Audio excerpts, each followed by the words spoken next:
5 ਦਵਾਈਆਂ ਯੂਸਫ ਗੋਜਰੇ ਤੋਂ ਹੈ ਨਾ ਕਤਰੇ ਦੇ ਜਿਹੜੇ ਤਿੰਨ ਤਰ੍ਹਾਂ ਨਾਮ ਦੋ ਵੀ ਲੱਗਦੇ 5 ਦਵਾਈਆਂ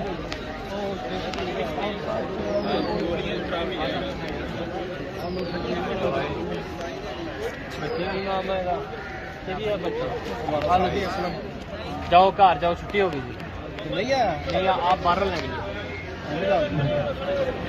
ਸਾਨੂੰ ਦੇ ਦਿਓ ਦਵਾਈ ਬਾਹਰ ਮਿਲ ਹਾਂਜੀ ਇਹਦਾ ਕੀ ਤਰੀਕੇਕਾਰ ਹੋਏਗਾ ਇਸ ਦਾ ਇਹ ਦਵਾਈ ਦਾ ਸੈੱਟ ਕਰਾਉਣੀ ਹੈ ਉਹ ਸੈੱਟ ਆ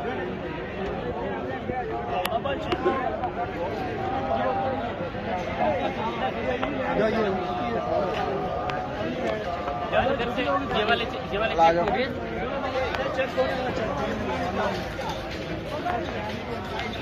पापा जी क्या है छुट्टी होगी तो निकल जा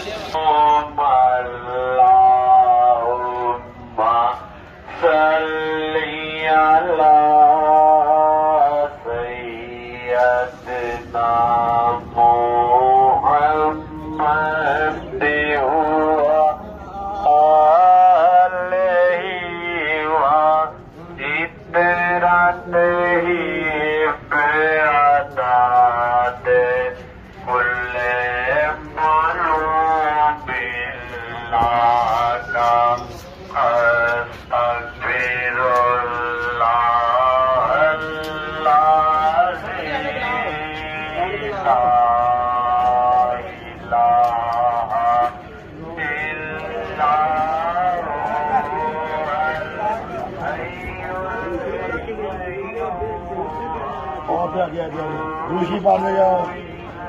दूसरी पाल में जाओ